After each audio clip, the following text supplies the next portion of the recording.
Hi everyone, this is Terry. I'm coming up with some ideas to create fabric for the placement challenge. So I thought I'd go through the process of what I'm doing today, and let's just get an idea of whether this is something that would be useful or not.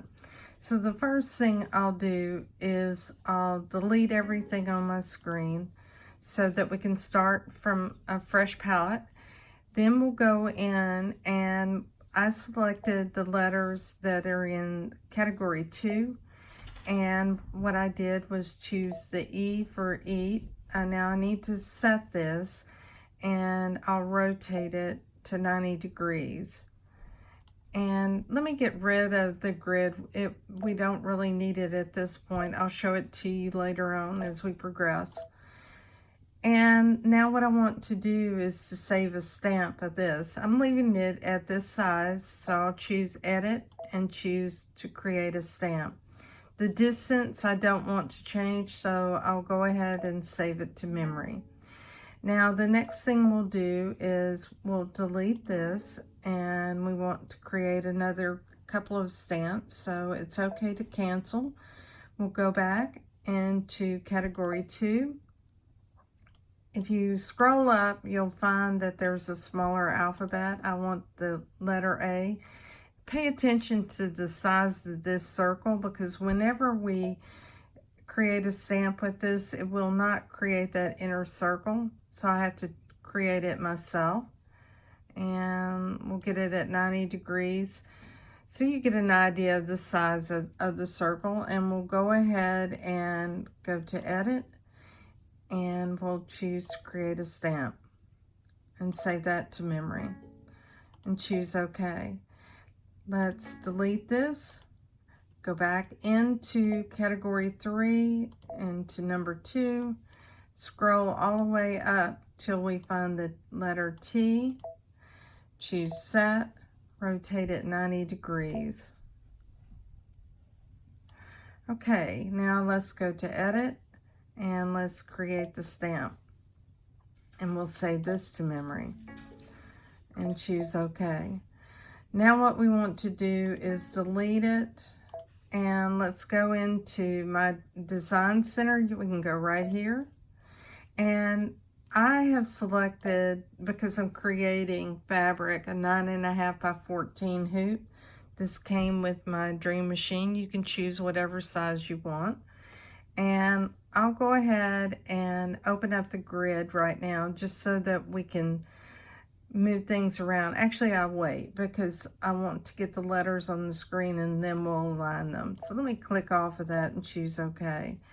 So what you want to do is to go into your stamps and select the letters. Now you can see I've been through this exercise once. So we'll choose the E, and let's just move this up on the screen. Now let's go back and grab the A, and we'll position this where we think it looks reasonably in the right position. Now at this time, what we could do is go on and create that center. So let's go back into shapes, find the circle, choose OK, and let's resize this.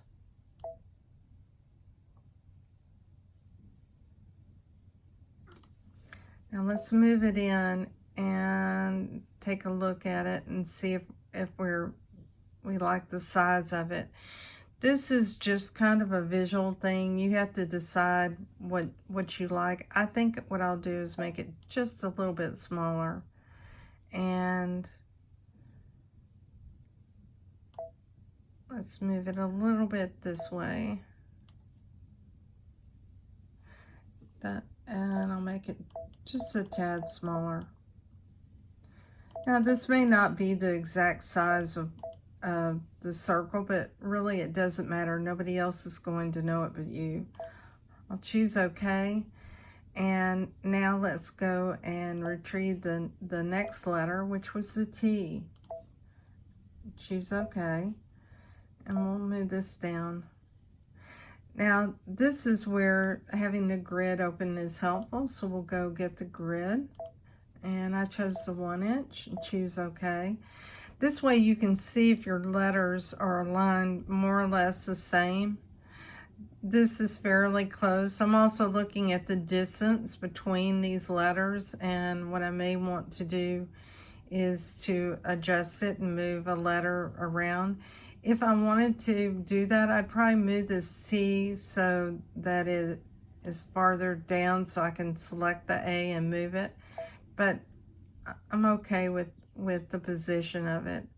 Now what I might want to do is I may want to go ahead and move everything to position it in the hoop.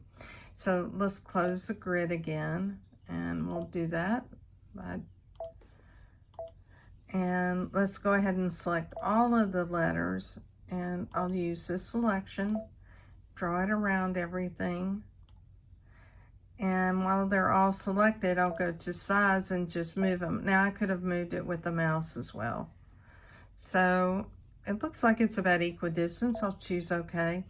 Now I need to create a boundary box or container. Anytime you do something with a fill design, and this is true in PE Design 11 software and also here, if you want to fill this out to the edge, you probably want to create a container. So I'll click off, and let's go get the container, which is going to be a rectangle by the time I finish resizing it.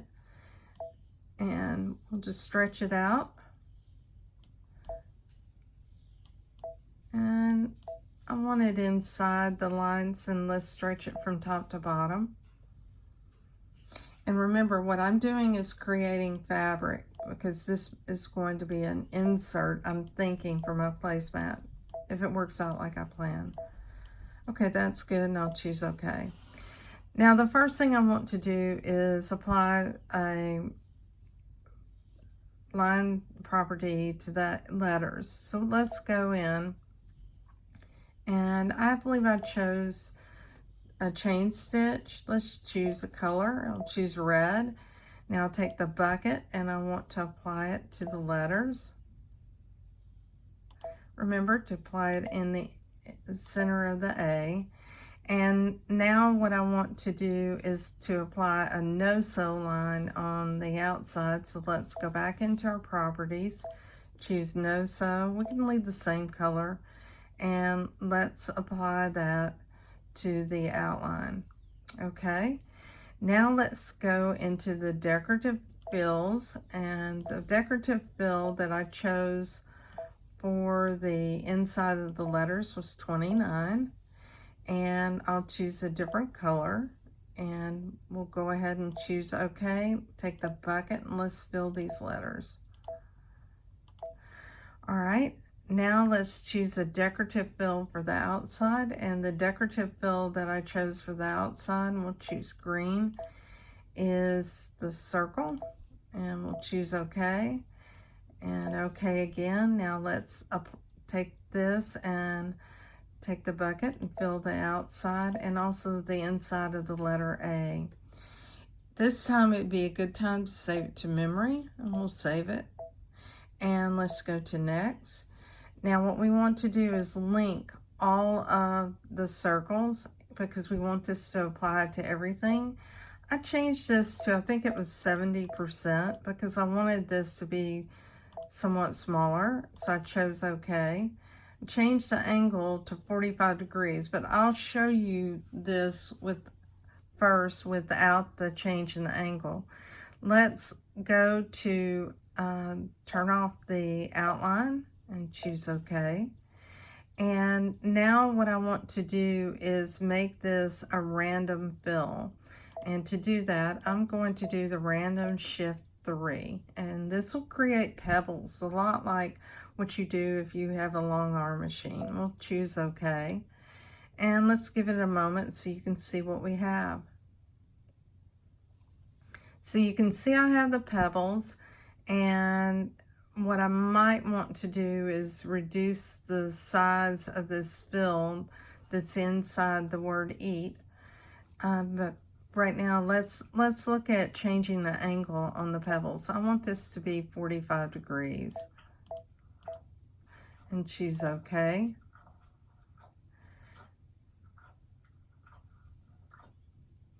And we'll give it a moment. So now you can see that these pebbles are really irregular. You really don't see that straight line that we saw a moment ago. And the next thing I want to do is to adjust some of the fill inside the letters. So let's link all that together so the changes are the same. And I'm going to go ahead and turn off the outline because I don't want the outline. That's the first thing I know. And I will reduce the size a bit. So let's go into the size.